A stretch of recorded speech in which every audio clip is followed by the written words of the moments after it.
నమస్తే, welcome to Leo. రానున్నటువంటి తెలుగు నామ సంవత్సరం విశ్వావసు నామ సంవత్సరం. అయితే గత సంవత్సరం ఏం జరిగిందనేది అందరికీ తెలిసిందే. అయితే మనతో పాటు సీనియర్ ఆస్ట్రాలజర్ హేమసుందర్ గారు ఉన్నారు.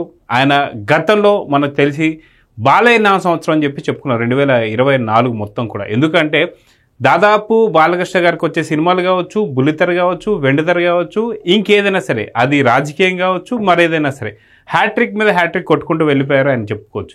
అది బాలయ్య నామ సంవత్సరం అని చెప్పేసి చెప్పారు హేమసుందర్ గారు. అయితే ఇప్పుడు విశ్వావసు నామ సంవత్సరంలో మెగాస్టార్ చిరంజీవి గారికి ఎలా ఉండబోతుంది ఏంటి అనేది సార్ విశ్లేషణ ఏంటనేది చూద్దాం. సార్ నమస్తే. సార్, మనం చూసుకుంటే గత సంవత్సరం మనకు చెప్పారు మీరు ఏదంటే బాలయ్య నామ సంవత్సరం అని చెప్పేసి అనుకున్నాం. 2022 నుంచి మనం వీడియో చేస్తున్నాం. అఖండ టైంలో ఫస్ట్ అఖండ వచ్చిన టైంలో చేసాం. అఖండ సామ్రాజ్య యోగం ఉంది ఆయన జాతకంలో అని చెప్పాం.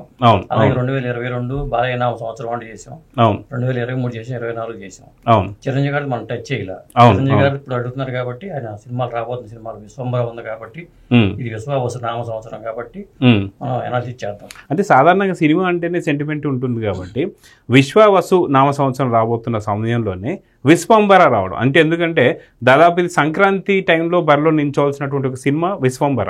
అటువంటిది కొంత పోస్ట్ పోన్ అయ్యి ఇప్పుడు వచ్చింది అంటే మడుకు దీన్ని ఎలా చూడాలంటారు? సో సంక్రాంతి బరిలో నించోవాల్సినటువంటి ఒక విశ్వంబర సినిమా కాస్త ఇప్పుడు ఏదైతే ఉగాది తర్వాత రాబోతున్నటువంటి ఒక మనం చూస్తున్నాం. సో ఎందుకని అంటే సెంటిమెంట్ ఉంటుంది కాబట్టి విశ్వావసు నామ సంవత్సరంకి సంబంధించి విశ్వంబర రాబోతుందా, ఇలాంటి సెంటిమెంట్ కూడా మనం చూసుకోవచ్చు అంటారా? ఆ విశ్వంబరకి విశ్వావసు నామ సంవత్సరం సంబంధం లేదు. 2 సంవత్సరాల్లో విశ్వంబర నామ సంవత్సరం వస్తుంది. ఇది కాకతాళీయంగా జరిగింది.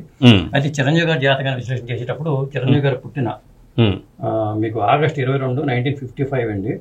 నర్సాపురంలో పుట్టారు. ఉదయం 10:15కి. ఆ టైంకి ఉన్న లగ్నంలో శని ఉన్నాడు.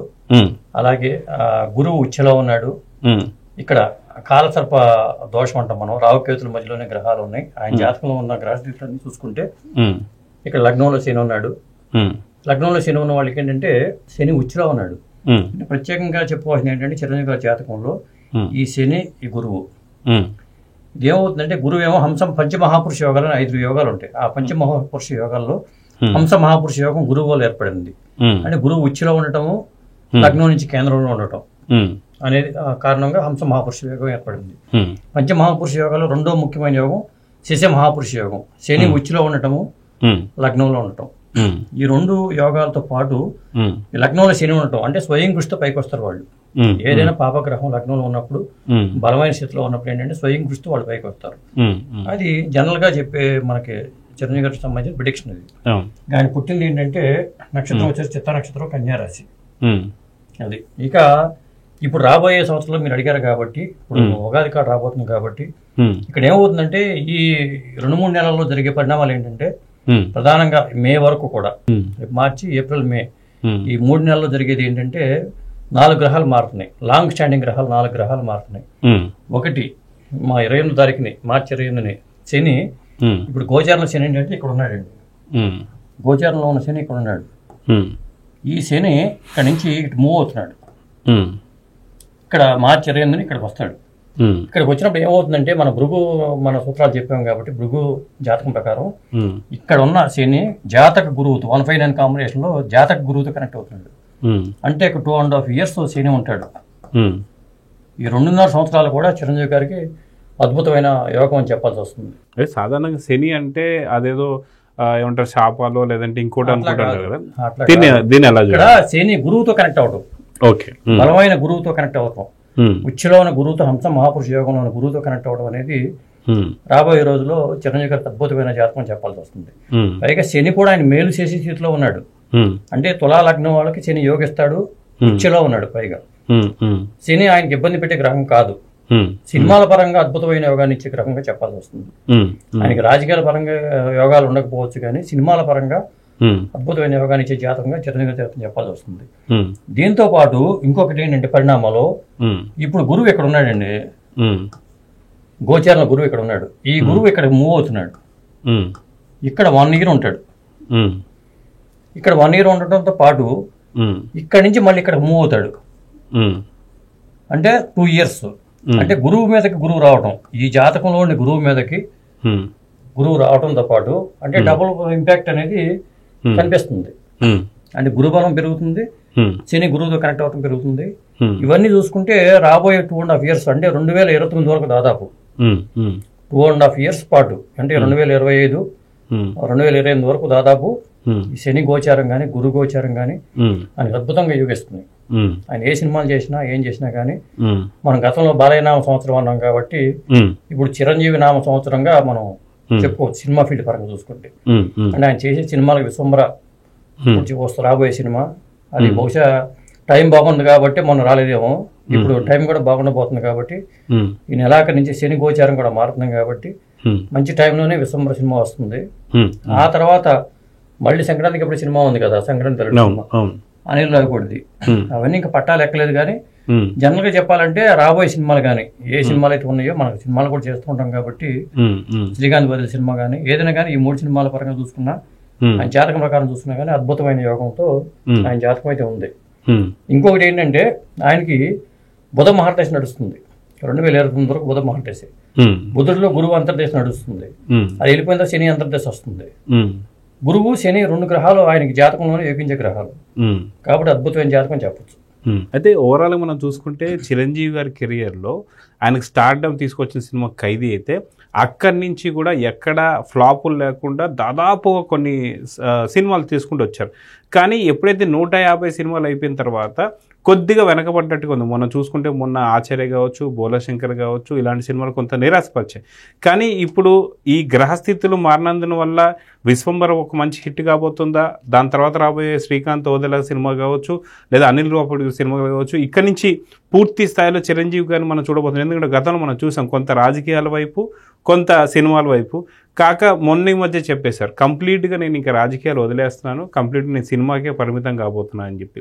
అదిగాక చిరంజీవి గారిలో ఉన్నటువంటి ఒక మైనస్ పాయింట్ ఏంటి అనేది చిత్రవర్గాల్లో ఉన్నటువంటి ఒక ఏంటిదంటే ఆయన ప్రతి ఒక్క కాన్సెప్ట్ని ఎక్కువగా ఆలోచిస్తుంటారని చెప్పేసి. సో నిజంగా ఇప్పుడు అలాంటి ఆలోచనలు కూడా పక్కన పెట్టారని కొంత సమాచారం. సో మొత్తానికి సక్సెస్లే ఇప్పుడు రాబోతున్నాయి చిరంజీవికి. మనం పోయినసారి అన్నట్టు బాలయ్య నామ సంవత్సరం అనుకున్నాం, ఈసారి చిరునామ సంవత్సరం కింద అనుకోవచ్చు అంటారా? ఖచ్చితంగా అనుకోవచ్చు. ఇంకోటి చెప్తా మీకు, 2 గ్రహాలు మారుతున్నాయి చెప్పాం కాబట్టి ఇంకో 2 గ్రహాలు కూడా లాంగ్ స్టాండింగ్ గ్రహాలు, ఆ 2 గ్రహాలు కూడా మారుతున్నాయి. దాని ఇంపాక్ట్ వల్ల కూడా చిరంజీవి గారికి ఆచార్య కానీ బోళశంకర్ లాంటివి కూడా దాని ఇంపాక్ట్, వాటి ఇంపాక్ట్ కూడా కంపల్సరీగా ఉంది. అవి ఏంటంటే ఇప్పుడు రాహుకేతువులు, గోచార రాహుకేతువులు ఇక్కడ ఉన్నారండి. ఇక్కడ ఉండటం వల్ల ఇక్కడి నుంచి గురువుతో కనెక్ట్ అయ్యి ఉంది రాహు. ఈ గురువుతో రాహు కనెక్ట్ అవ్వడం వల్ల ఈయనకి ఇక్కడ శని ఉన్నాడు. ఈ శని గోచారం కూడా ఆయనకి అంతగా బాగలేదు. ఇప్పుడు శని ఇక్కడి నుంచి ఇక్కడికి మారుతున్నాడు. ఇక్కడ మారుతాడు, ఇక్కడి నుంచి రాహువు ఇక్కడికి వస్తాడు, కేతు ఏమో ఇటు వెళ్తాడు. వీడు అప్సవ్యంగా వెళ్తాయి కాబట్టి రాహు కేతువులు. ఈ రాహు కూడా రాహు నీడ నుంచి గురువు బయటపడతాడు. ఒక ఇన్సెక్యూరిటీ ఫీలింగ్ లో దాదాపు 1.5 year గా ఇన్సెక్యూరిటీ ఫీలింగ్ లో చిరంజీవి గారు జాతకం ఉందని చెప్పాలి. ఎందుకంటే రాహు ప్రభావం గురువు మీద బాగా ఉంది. ఆ ప్రభావం నుంచి అది కూడా రాహు మారుతున్నాడు, కేతువు మారుతున్నాడు, ఆటోమేటిక్ 2 గ్రహాలు మారుతున్నాయి. ఈ 2 ప్లస్ ఈ 2 శనిను గురువు, పైగా ఇక్కడ గురువు ఇక్కడ ఉన్నాడు, గురువు కేతువు మీద ఉన్నాడు. కేతువు మీద గురువు ఉన్నప్పుడు కూడా ఇన్సెక్యూరిటీ కదా. ఎప్పుడైనా సరే రాహు నీడలోనే గురువు ఉన్నాడు, కేతువు నీడలోనేమో ఇక్కడ గోచార గురువు ఉన్నాడు. కాబట్టి ఈ ప్రభావం కూడా చిరంజీవి గారి జాతకంలో ఈ మధ్యలో ఉన్న 2.5 years కాలంగా కూడా అనుకున్న రేంజ్కి సక్సెస్ రా కానీ ఎక్కువ డిలే అవ్వడం కానీ ఎప్పుడైనా సరే గోచార స్థితిగతులను బట్టే జాతకం ఉంటుంది. అదండి ఇప్పుడు మీరు అన్నట్టుగా చిరంజీవి నామ సంవత్సరం అంటున్నారు, ఖచ్చితంగా ఉంటుంది. మీరు చూడండి రేపు వచ్చే, ఇప్పుడు మనం అనుకున్నాం కాబట్టి గురువు శని మారుతుంది ఇక్కడి నుంచి ఇక్కడికి. శని ఇక్కడ నుంచి కుంభంలో ఉన్న శని మీనరాశిలోకి వస్తాడు. మీనరాశి నుంచి 159 కాంబినేషన్ గురువుతో కనెక్ట్ అవుతున్నాడు. మళ్ళీ గురువు ఇక్కడ గోచారంలో గురువు వృషభ రాశిలో ఉన్నాడు కేతువు మీద. ఇక్కడ నుంచి గురువు మిథున రాశిలోకి వెళ్తాడు, 1 year ఉంటాడు, ఇక్కడ నుంచి ఇక్కడికి వస్తాడు. అంటే 2 ఏళ్ళు గురువు గోచారం కనిపిస్తుంది, శని 2.5 ఏళ్ళు ఇక్కడే ఉంటాడు మీన రాశిలో. కాబట్టి 2.5 years పాటు చిరంజీవికి తిరుగులేదని చెప్పాల్సి వస్తుంది. సో ఓవరాల్గా చెప్పుకోవాలంటే ఖచ్చితంగా చిరంజీవి గారు కొంత ఆచార్య, బోలాశంకర్ ఇలాంటి సినిమాలతో వెనకబడ్డటువంటి ఒక చిరంజీవి గారు మళ్ళీ గతంలో ఉన్నటువంటి ఒక తన స్టార్డమ్ మళ్ళీ రాబోతుందని చెప్పి అనుకోవచ్చు. ఎందుకంటే మనం చూస్తున్నాం ఇక్కడ రజనీకాంత్ గారు సూపర్ స్టార్ హీరోగా ఉంటూ ఆయన ఈ వయసులో కూడా దాదాపు ఒక 75 ఏళ్ల వయసులో కూడా ఆయన సూపర్ హిట్లు కొట్టుకుంటూ వెళ్తున్నారు, జైలర్ కావచ్చు మిగతా. సో అలాంటి స్టార్డమ్ మళ్ళీ చిరంజీవి గారు దక్కపోతుందని చెప్పి అనుకోవచ్చు అంటే ఖచ్చితంగా వస్తుంది. ఈ 2.5 years లో మీరే చూస్తారు. మన గతంలో మన బాలయ్య బాబు జాతకం చెప్పినప్పుడు అఖండ కానీ, ఆ తర్వాత వీరసింహారెడ్డి కానీ, తర్వాత అన్స్టాపుల్ కానీ, భగవంత్ కేసరి కానీ, మరి మొన్న వచ్చిన సినిమా డాకు మహారాజ్ కానీ, ఇవన్నీ మనం ప్రేక్షకుల ముందే చెప్పాం. ఈ పొజిషన్ ఎలా ఉందని చెప్పాం. వీడియోలు కూడా దాంట్లో ఉంటాయి, అవైలబిలిటీ ఉంటాయి, అది చూసుకోవచ్చు. మన చిరంజీవి గారి మీద మనం చేసిన తక్కువ. రాజకీయాల పరంగా ఈయన కలిసి రాదు. అది గతంలో కూడా ఒకసారి మనం చేసినట్టే ఉన్నాం. రాజకీయాల పరంగా ఎందుకు కలిసి రాదంటే శనికి ఎప్పుడైనా సరే రవితో కనెక్షన్ ఉండి, రవిరాసులతో కనెక్షన్ ఉంటే అద్భుతంగా రాజకీయంగా వికసిస్తుంది. కానీ ఆ గోచారంలో ఆ ప్రభావం ఉన్నప్పుడు మాత్రమే రాజకీయ పదవులు వస్తాయి. కానీ ఆయన సినిమా రంగంలో ఉంటే మాత్రం తిరుగులేదు. కాలసర్ప దోషంలో పుట్టినా కానీ ఆయన 2 పంచమహాపురుష యోగాల్లో 5 యోగాల్లో 2 యోగాలు ఉన్నాయి ఆయనకి. శశి యోగము, హంస మహాపురుష యోగము, శశి మహాపురుష యోగము. ఈ 2 యోగాలు అద్భుతమైన యోగాలు. లగ్నంలో శని ఉచ్చులో ఉండి స్వయం కృషితో పైకి రావడానికి హెల్ప్ అయ్యాడు. ఇదే పరిస్థితి ఆయన కంటిన్యూ అవుతుంది.